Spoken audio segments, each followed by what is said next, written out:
매콤한 장애계 이슈를 맛있게 알려드리는 장판 고추장의 특별편으로 돌아왔습니다.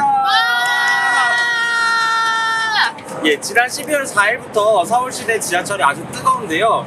함께 살기 위한 사회를 만들기 위해 전국 장애인 차별철폐연대에서는 출근 시간에 지하철 함께 타기 캠페인을 진행해 왔습니다. 사회적으로 많은 이목이 좀 쏠려 있는데요. 이 캠페인에 대한 좀 시민과 언론의 반응은 그때도 한편 제각각입니다. 그래서 오늘은 이 지하철 타기 캠페인에 대한 언론의 시선을 좀 지하철에 함께 타보시고 또 지하철 취재도 하시고 또 있는 여러 분들과 함께 좀 얘기를 나눠보려고 해요. 그래서 본격적으로 시작하기 전에 먼저 제 소개를 들으면요. 저는 오늘 사회를 맡은 전국 장애인 이동권 연대의 이재민 활동가라고 합니다. 안녕하세요. 네, 저는 전국 장애인 차별철폐연대에서 활동하고 있는 명입니다. 반갑습니다.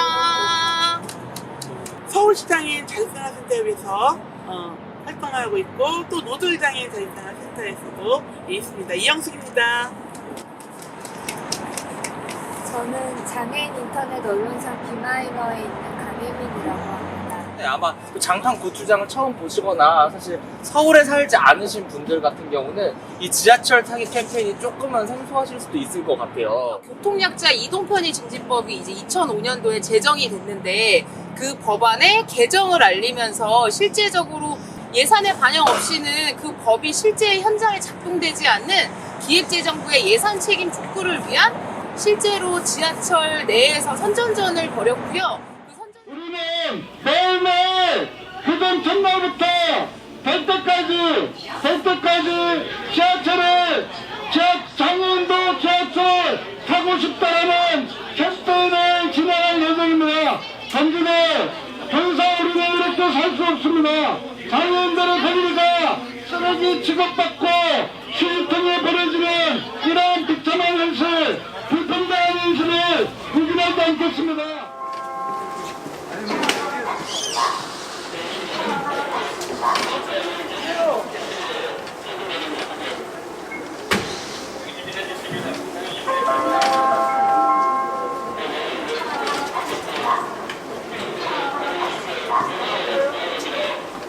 이 마지막인 것 같은데? 네네. 끊을게요. 장애인들의 이동권이 그동안 보장되지 않았던, 법이 있음에도 불구하고 보장하지 않았던 역사가 있습니다. 이 이유에 대해서도 이야기를 하셔야죠. 왜 장애인들이 갑자기 뜬금없이 그냥 심심하니까 이렇게 나와서 지하철을 묵고 있지 않습니다. 장애인들이 20년 동안 차별받아왔던, 법이 있음에도 불구하고 15년 동안 그의 법적 권리가 지켜지지 않았던 이유에 대해서도 그 책임이 어디 있는지를 이야기하셔야 됩니다.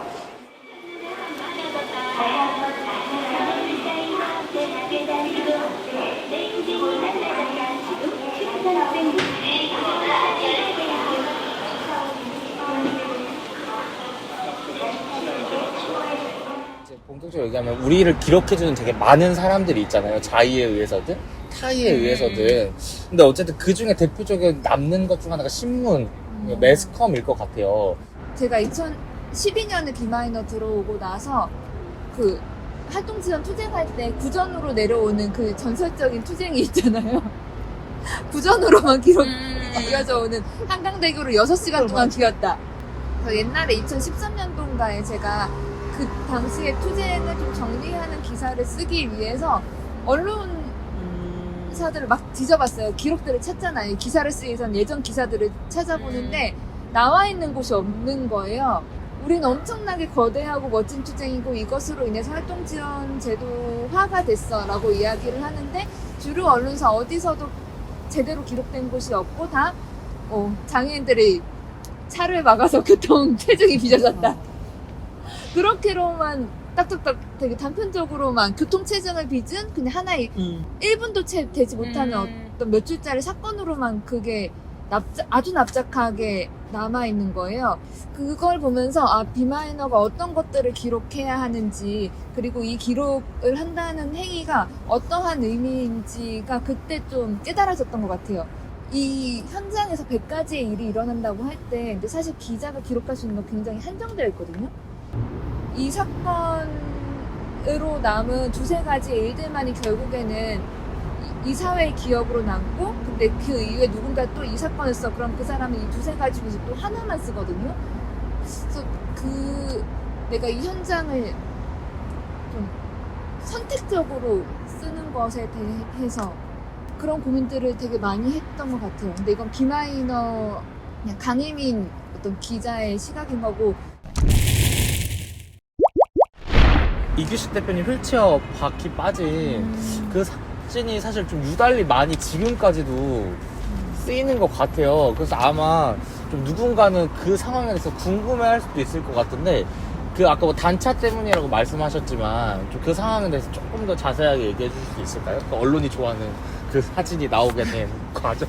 근데 이제 그 배포는 애초에 서울교통공사에서 의도적으로 배포한 것으로 사실상 확인이 되었고, 근데 휠체어 그 승강장에서 사실상의 블럭까지, 보도블럭까지의 그 간격, 우리가 이제 단차라고 불린다면, 사실상 지하철의 연착투쟁을 진행했던 거의 시작은 성신여대역에서 한번 진행했던 적이 있었어요. 근데 예전에. 이제 정말 거의 맞아요. 한 8, 9년 정도도 더 된 맞아요. 얘기인 것 같은데요. 근데 서울 성신여대역에 시각장애인 여성이 다리가 아예 그러니까 성신여대역이 유난히 넓거든요. 근데 지금도 아직 넓죠. 넓죠. 고쳐지지 않았는데, 이제 시각장애인 여성이 다리가 빠진 사안이 있었고, 저희가 승강장에서 기자회견을 하고, 그 지하철을 그때 한 5분 정도를 잠깐 연착을 했었는데, 전장현 페이스북 게시물이 그때도 한 1000개 넘게 이제 회자가 되기도 했었죠.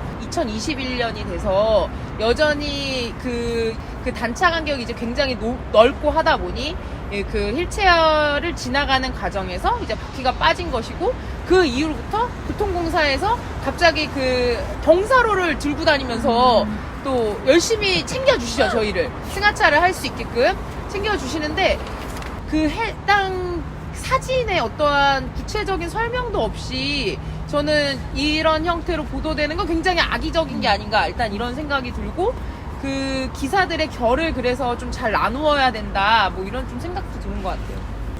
그러니까 실제로 이 단차로 인해서 너무 많은 사고들이 많거든요. 저도 뭐 많이 엎어졌어요, 사실. 지금은 요령이 생겨서 이제 단차일 때는 어떻게 가야 되고, 실제로 장애인들 중에 휠체어 바퀴가 단차에 빠져서 이거 지하철을 무서워서 못 타는 분이 많아요, 사실. 실제로 이건 분명히 바꿔줘야 되거든요. 그래서 이런 단차가 심한 곳은 사실은 보완하는 것도 많아요. 근데 보완하지 않는 그것을 역으로 장애인들이 일부러 그랬다? 일부러 그래도 빠지지 않는 것이 당연한 거죠. 저는 그렇게 시민 불평과 어떤 장애인 간의 대결 구도를 짜는 게 좀 이상하지 않아요? 장애인도 시민인데 맞아요. 시민과 장애인이 따로 있는가라는 물음도 들고, 근데 여기에 대해서 그렇다면 언론은 어떻게 보도를 해야 되지? 나 출근해야 되는데. 근데 거기는 정말 다 각자의 절박함과 간절함과 그날의 어떤 처절함들이 있는데, 이 목소리를 모아서 보도하는 게 언론의 가치가 있나? 기사로서 이것은 기사를 낸다면 어떠한 가치가 있지? 서로 불행 배틀하는 거 외에 그 이상 어떠한 가치가 있는가?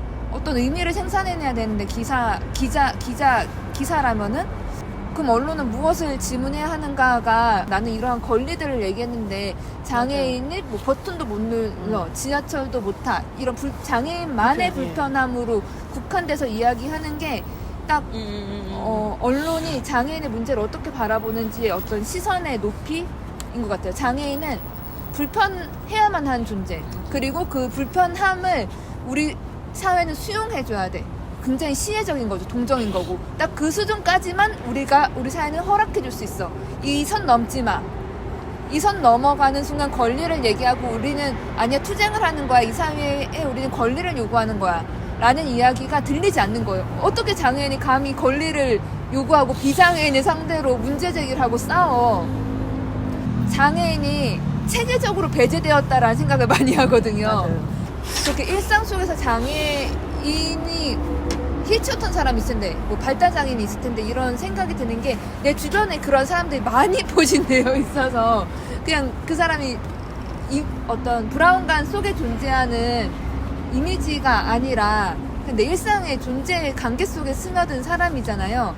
그렇게 좀 주변 관계를 세팅하면은 되게 많은 것들이 달라지는데, 그런데 주류 언론사 기자들의 주변에는 그런 사람들 사실 많이 없죠. 대부분 다 어떤 화이트 칼라의 엘리트들이 많이 주변 친구로서 있고, 그러니까 약간 고민하는 높낮이가 많이 다른 것 같아요. 그 결도 다르고. 한 문장으로 한번 정리하면서 마무리를 지어보면 어떨까요? 전장현에서 언론의 주목을 가장 많이 받는 해인 것 같아요. 정차 전장현의 16년 역사를 털어도 그래요? 그리고 예, 지금 2021년, 2022년처럼 이렇게 전화를 많이 받아본 적이 단 한 번도 없었어요. 그런 거 예, 같아요. 정말 많아요. 그러니까 이게 악의적이었던 어느 정도의 결을 지녔던 굉장히 많은 보도가 있고, 근데 그 보도 속에서도 사실상 그러니까 뭔가 전장현에 하다못해 보도자료라도 몇 개 더 숙지를 하고 와서 질문을 좀 더 해주는 기자분들이 굉장히 많거든요. 근데 이제 공통된 질문이 뭐냐면 왜 이렇게까지 하시냐는 질문들은 대부분 기자님들이 이제 하시는 질문이기도 한데, 왜 저는 이제 많이 스쳐 지나가는 게 쌍용자동차가 며칠을 농성을 하고 몇 명의 노동자들이 사실상 스스로 목숨을 끊었을 때도, 농민들의 삶의 터전을 빼앗겼을 때도, 혹은 어느 농민이 치열한 거리에서 죽었을 때도 어떻게 보도가 됐고 어떠한 언론의 양으로 계속 관심을 가졌느냐를 보면 사실상은 저는 굉장히 무책임했다라고 생각을 하거든요. 그러니까 시민들도 언론들도 우리 모두가. 저는 그래서 기자분들이 왜 이렇게까지 하시냐는 질문에 사실상 어느 정도 이제 좀 이야기의 결이 맞는다 싶으면 기자님이 저를 이렇게 찾아와 주셨잖아요 라고 꼭 얘기를 해요. 생전 별로 없었던 우리들한테 그러니까 온 거예요. 많은 이들이 질문을 주는 거죠. 근데 그 질문이 결은 굉장히 다양할 수 있고 기자분들의 어떤 성향이나 언론사의 스타일에 따라서 다를 수는 있지만 여기까지 오게 된 거, 우리가 이제 드디어 대답을 할 준비는 우리는 언제나 돼 있었는데 드디어 21년째 그리고 65일 만에 외침에 관심을 가져주시는 분들도 생겨난 건 일단 양적으로 많이 늘어난 게 큰 힘이긴 한 것 같아요. 그러니 조금만 더 깊이를 더해 주셨으면 좋겠다라는 게 제가 이제 마지막으로 어쨌든 담고 싶은 이야기인 것 같아요. 한번 그 이동권에 대해서 한번 그 백분토자 한번 방송사에서 한번 토론 좀 한번 해봤으면 좋겠다. 왜냐면 그 이동이 우리 이제 그쵸, 우리 뭐 비장애인들은 그리고 뭐 취재하는 기자들은 뭐 이동만 이해했지만 우리는 이 안에 모든 게 삶이 담겨져 있거든요. 궁극적으로 왜 우리가 감옥 같은 거치대에 살아야 되는지. 그래서 한번 이 토론회장을 꼭 우리 방송에서 했으면 좋겠어요. 강 기자는 이렇게 한 말씀 해주시죠. 저도 같은 바람인 것 같아요. 언론이 좀 더 질문을 해줬으면 좋겠다. 우리가 말하는 21년의 시간이란 대체 무엇인가? 왜 지하철에서 이러고 있는가? 왜 지하철에서 이동권과 전혀 관계없어 보이는 노동권을 얘기하고 탈시설을 얘기하고 교육권을 얘기하는가? 이제는 그 질문을 좀 받고 싶어요. 그간의 활동을 좀 우리 스스로도 정리를 해보고 또 앞으로도 또 언론에 어떻게 어떤 언론을 상대로 좀 어떻게 관계를 만들어 나갈까에 대해서 좀 얘기해봤던 좀 좋은 자리였던 것 같습니다. 또 마지막으로 박수로 마무리하면서 하나 팔 이렇게 해요? 아니 이렇게 난 인사하려고 했는데요. 인사합시다. 그럼 좀 네. 귀엽게. 자, 다음 질문을 해주세요.